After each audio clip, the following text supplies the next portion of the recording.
प्रभाकर, और इस वक्त एक और बड़ी खबर आ रही है, आपको बता दें रिया चक्रवर्ती को जमानत मिल गई है। इस वक्त की बड़ी खबर, बॉम्बे हाई कोर्ट से ड्रग्स केस में रिया चक्रवर्ती को जमानत मिल गई है। निचली अदालत ने उनकी जमानत याचिका को खारिज कर दिया था और अब बड़ी राहत रिया चक्रवर्ती को ड्रग्स केस में मिल गई है। 20 अक्टूबर तक के लिए उनकी हिरासत को बढ़ाया गया था, लेकिन अब बड़ी राहत रिया चक्रवर्ती को मिल गई है। इस केस में उन्हें जमानत मिली है बॉम्बे हाई कोर्ट से। बॉम्बे हाई कोर्ट ने अपना फैसला सुरक्षित रखा था इस मामले में, आपको याद होगा, और अब जो फैसला सामने आया है उसके मुताबिक अब रिया चक्रवर्ती जमानत पर बाहर आ सकती हैं। रिया के भाई शौविक की जमानत अर्जी हालांकि खारिज हो गई है। रिया को जहां जमानत मिल गई है वहीं भाई शौविक की जमानत अर्जी खारिज हो गई है। सीधा रुख करते मुंबई का, दीपक दुबे मेरे सहयोगी जुड़ रहे हैं। दीपक, बड़ी राहत रिया चक्रवर्ती को मिल गई। जी, रिया चक्रवर्ती को जमानत मिल गई है। 1 लाख के निजी मुचलके पर रिया चक्रवर्ती को जमानत मिली है, लेकिन शौविक जो उनके भाई है उनकी जमानत याचिका खारिज हुई है इस पूरे मामले में। तो रिया चक्रवर्ती के लिए बहुत बड़ी खबर यह है कि रिया को जमानत मिली है 1 लाख रुपए के निजी मुचलके पर। अब देखना होगा कि जो शौविक के जो वकील हैं सतीश माने शिंदे, उनका अगला कदम क्या होता है शौविक को लेकर। दीपक, क्या कुछ ऑब्जर्वेशन था कोर्ट का, ये समझना बेहद जरूरी है। फैसला सुरक्षित रखा गया था पहले। जी, आपको बता दें कि इस पूरे मामले में सुनवाई, इस पूरे मामले में हियरिंग पहले हो चुकी थी। आज बस महज जज साहब जो बैठे तो उनका साफ तौर पे बस आज फैसला सुनाया जाना था उनके द्वारा, और उन्होंने जब पढ़ना शुरू किया इस पूरे जजमेंट को तो रिया चक्रवर्ती को जमानत मिली। हालांकि पूरी अभी जानकारी कुछ ही समय के बाद और आ पाएगी कि किन किन बेसिस पे रिया चक्रवर्ती को जमानत मिली हुई है। लेकिन जिस तरह से रिया के वकील सतीश माने शिंदे लगातार यह दावा कर रहे थे और अपनी बात रख रहे थे कोर्ट में कि किस तरह से रिया चक्रवर्ती को कहीं ना कहीं एनसीबी के द्वारा फंसाने की कोशिश की गई थी, जबकि सुप्रीम कोर्ट का जो आदेश था उसमें साफ तौर पे था कि सुशांत केस से जुड़ा हुआ तमाम कोई भी केस होगा उसकी जांच महज सीबीआई ही करेगी जी। ऐसे में एनसीबी के द्वारा जिस तरह से इस पूरे मामले में गिरफ्तारी की गई, जबकि रिया चक्रवर्ती के पास से कोई भी जो ड्रग था वो बरामद नहीं हुआ जी जी, यानी कि बरामदगी कोई नहीं हुई, और ये एक स्ट्रांग ग्राउंड बनाया रिया के वकील ने उन्हें जमानत देने के लिए कोर्ट को। ये बताइए दीपक कि अब क्योंकि शौविक को यहाँ पर नहीं मिली है जमानत, कि क्या कहकर उनकी याचिका को खारिज किया कोर्ट ने? जी, लगातार एनसीबी के अधिकारियों के द्वारा ये अप्रोच किया जा रहा था कि इस मामले में शौविक बहुत ही महत्वपूर्ण कड़ी है इस पूरे केस को लेकर। और आपको बता दें कि शौविक और सैमुअल मिरिंडा की इस पूरे केस में सबसे पहले गिरफ्तारी हुई थी, और शौविक के जो कनेक्शन थे और जो पूछताछ हुई थी उसके माध्यम से कई सारे बड़े पैडलर और कई सारे नाम सामने आए थे, और जिसकी वजह से गिरफ्तारियां भी हुई थी। ऐसे में जब शौविक अगर जेल से बाहर चले जाते हैं तो मुश्किलें बढ़ जाएंगी एनसीबी के लिए, क्योंकि एनसीबी जिस तरह से अपनी जांच को लगातार आगे बढ़ा रही है, कहीं केस को हार्म न हो, इस वजह से शौविक की जमानत याचिका खारिज की जाए, ये लगातार दलील रही है एनसीबी के जो वकील हैं उनके द्वारा और अधिकारियों के द्वारा। तो ऐसे में कोर्ट ने शौविक की जो जमानत याचिका है वो खारिज कर दी, और रिया चक्रवर्ती को हालांकि इस पूरे मामले में बड़ी राहत मिली है, और रिया चक्रवर्ती को 1 लाख रुपए के निजी मुचलके पर उन्हें अब जमानत मिल गई है। जी, यानी निजी मुचलके पर जमानत उन्हें मिली है, 1 लाख के निजी मुचलके पे, जैसा कि आप बता रहे हैं। लेकिन एनसीबी इस मामले को जिस तरह से ले रही थी दीपक, लगातार वो चैलेंज कर रहे थे, चुनौती दे रहे थे रिया की जमानत अर्जी को। क्या कुछ कोर्ट में एनसीबी का कहना था? रिया क्योंकि निचली अदालत से भी उनकी जमानत याचिका खारिज हो गई थी, हाई कोर्ट में क्या बातें उनके फेवर में गई जिसकी वजह से जमानत अर्जी मिल गई?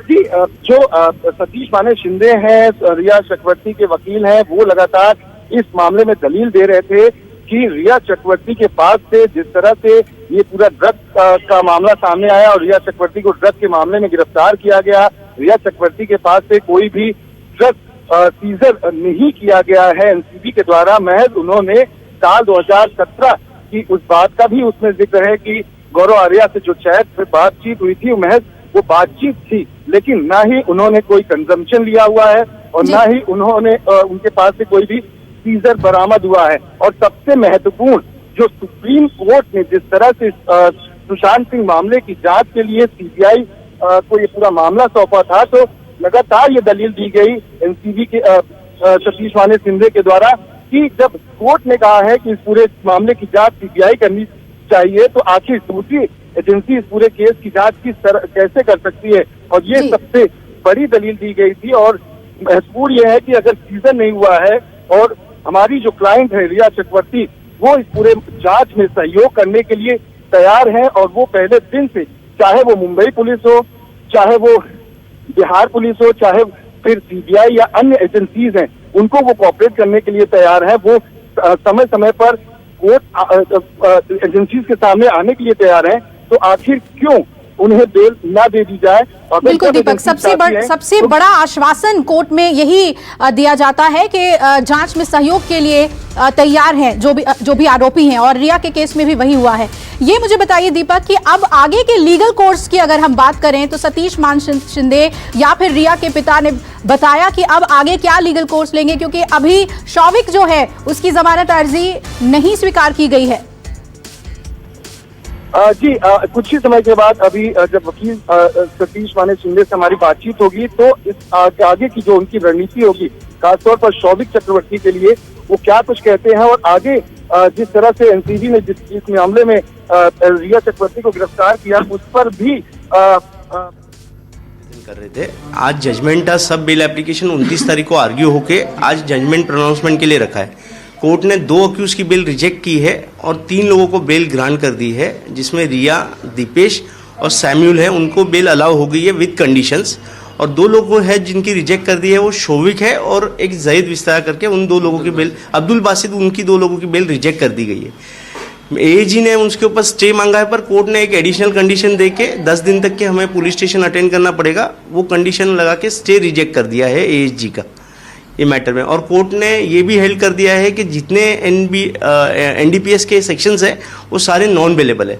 अब पूरा रीजनिंग जजमेंट आएगा, उसके बाद ही एनालाइज करके बता सकते हैं, पर फिलहाल 3 आरोपियों को बेल देगी दी। सर, आपने जिस तरह जजमेंट भी सुना होगा, जो 2 एक्यूज हैं, बात करें शौविक की, बात करें बशीष पर, उनको रिजेक्ट कर दिया गया। आप सुनिए थे क्या आधार, क्या कोर्ट ने कहा? कोर्ट ने आधार तो नहीं दिया है, क्योंकि वो तो रीजनिंग देखनी पड़ेगी कि क्या कारणों से उनकी बेल रिजेक्ट हुई है, पर कोर्ट ने डिफरेंशिएट कर दिए। 5 में से 3 लोगों को अलग कर दिया है, 2 लोगों को अलग किया है। हमारा ऐसा मानना है कि शायद कोर्ट ने उसमें फाइनेंसिंग वाला 27A का सेक्शन होल्ड किया होगा, वो हिसाब से। बाकी तो जजमेंट आएगा तो ही पता पड़ पाएगा कि क्या रीजनिंग के ऊपर रिजेक्ट किया गया। पूरा जो केस था, जिस तरह से आप देख रहे थे ऑनलाइन, अभी रिया को भी आप कह रहे 3 एक्यूज जो थे उनको बेल मिला, क्या आधार रिया को, क्या कुछ बॉन्ड बनना पड़ेगा? आपके जो रिप्रेजेंट जिसको करे दीपेश, किस आधार पे छोड़ा गया, क्या कुछ उनसे कहा गया? तीनों आरोपियों को 50,000 की जमानत पे छोड़ा है विद 1 और 2 श्योरिटीज के लिए। हमने रिक्वेस्ट किया कि पेंडेमिक सिचुएशन है तो कैश बिल के लिए ये करिए। एएजी ने कोर्ट के ऊपर छोड़ा, कोर्ट ने हमें 4 हफ्ते का टाइम दिया और कैश बिल डिपॉजिट पर हमारे ऊपर कंडीशंस बहुत स्ट्रिक्ट लगाई गई है। हमें पासपोर्ट जमा करना है, तीनों आरोपी को पासपोर्ट जमा करना है, तीनों को हाजिरी देनी है पुलिस स्टेशन में, और उनको मुंबई के बाहर जाना होगा तो एप्लीकेशन करना पड़ेगा इन्वेस्टिगेशन आयोग। कहीं ना कहीं लंबी लड़ाई थी, लगभग आप देख रहे हैं, जैसे केस की सुनवाई के बाद जैसे एनसीबी ने कार्रवाई की, लगभग 1 महीना बीत गया जज जेल में, तो कहीं ना कहीं बड़ी जीत आप लोग के लिए कह सकती है। आपके जब आरोपी को बेल मिल गया तो ये सबसे बड़ी जीती हो गई है, पर उस जजमेंट को भी देखना पड़ेगा क्या कारणों से और क्या कोर्ट ने हेल्ड किया हमारे फेवर में, वो जजमेंट आने पे ही पता चल पाएगा। सर, जिस तरह से एनसीबी ने आपके क्लाइंट को अरेस्ट किया था, क्या आधार उन्हें दिया था, क्या उनके पास से क्या मिला था? उन्होंने थोड़ा डिटेल में। दीपेश सावंत के पास से कुछ भी मिला नहीं, नहीं कभी एनसीबी का केस है कि उनसे कुछ मिला है। उनके कुछ स्टेटमेंट्स के ऊपर वो रिलाई कर रहे हैं कि जैसे उनका केस ही ये था कि जब भी कोई पार्सल आता था तो दीपेश सावंत को बोला जाता था कि बिल्डिंग के नीचे से कलेक्ट कर लो, कोई बाकी वो, बट वैसे वो जिसके पास काम करते थे उनके वहीं से उनको इंस्ट्रक्शंस पे वो कलेक्ट करते थे। हमारा केस पहले से भी ये रहा है कि ना हम परचेसर है, ना सेलर है, ना हमारा किसी चीज़ से फाइनेंस से भी कोई लेना देना है। I am just a employee हूँ मैं, और जो उनके कमांड में आता था वो काम करते थे, उससे ज़्यादा उनका कोई रोल भी नहीं था उसमें। तो रिया के वकील को आप सुन रहे थे। 5 लोगों में से 3 की जमानत याचिका को मंजूर कर लिया गया निजी मुचलके पर, और बाकी 2 यानी कि शौविक और अब्दुल बासित की याचिका को खारिज कर दिया गया और इस तरह से रिया को बड़ी राहत मिल गई है। 28 दिनों बाद वो जेल से बाहर आएंगी। हालांकि उन्हें अपना पासपोर्ट जमा करना होगा, साथ ही वक्त वक्त पे उन्हें थाने में जाकर अपनी उपस्थिति भी दर्ज करानी होगी। तो तमाम वो शर्तें, और लगातार हमारे सहयोगी इस खबर पे बने हुए हैं। हम और ज्यादा डिटेल्स इस पर आपको देंगे। एक छोटे से ब्रेक के लिए यहाँ रुक रहे हैं। नमस्कार, मैं हूं मानक गुप्ता। अगर आपको हमारा ये वीडियो पसंद आया हो तो इसे लाइक और शेयर जरूर करें, और हाँ, हमें सब्सक्राइब और फॉलो करना ना भूलें ताकि आप देश और दुनिया की कोई खबर मिस ना करें। तो जुड़े रहिए हमारे साथ और देखते रहिए News 24।